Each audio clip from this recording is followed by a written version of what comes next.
શું કર્યું? શેનું? ઘરનું. ઘરમાં તો કઈ નવા જૂની કરવાની હતી. આ ઘરમાં હવે નવા જૂની કરીને શું કરવું છે? જો તું એ વાતને હવે પાછી ન લાવતી, કેમ કે તને ખબર છે બા બાપુજી આપણી હારે રહી છે અને હું એમને આ વાત ન કરી શકું. તો હું કરું? તમને મેં પહેલાં પણ કહ્યું છે ને કે આપણે જોડે નહીં રહીએ.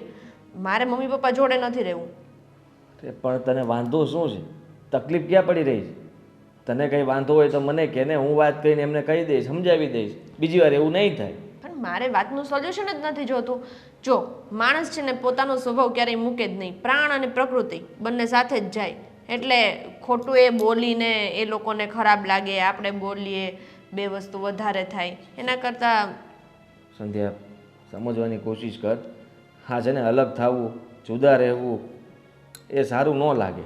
અને તને ખબર છે ને, અને આમેય તે અમારા સાવકા ભાઈને તો બાયને ઘરમાંથી કાઢી મૂક્યો છે.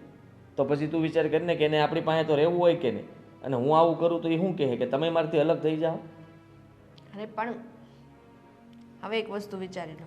હા, તું તમારા વિચાર ભાઈને કર. છે ને બધું આપણા માટે બરાબર તો છે.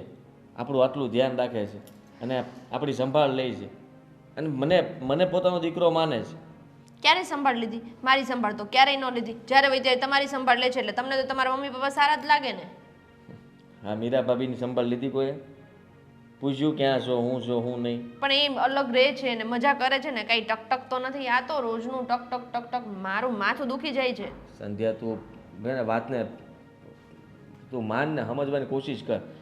તું પહેલાં પૂછી લે, તાર પિયરિયામાં ખાલી છે ને ફોન કરીને પૂછ લે કે ભાઈ હું આવું કરું. હું મારા ઘરવાળાને કહું છું કે આપણે એક અલગ. સેકન્ડ,